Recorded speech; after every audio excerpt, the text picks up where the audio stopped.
Welcome to HQR. In this quick tutorial, we'll show you how to suspend or remove a vendor. On the menu bar, click Administration, then Vendor Management.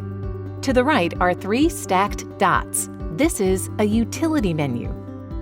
Click on the dots to reveal options: Edit Access, Suspend Access, Remove.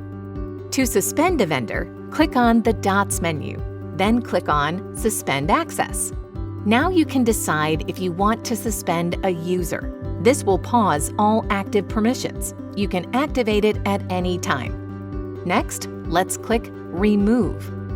Again, now you have the option to cancel or remove the user.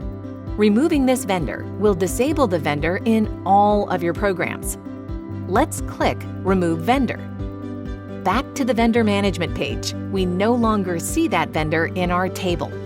Look for more quick tutorials at hqr.cms.gov/support.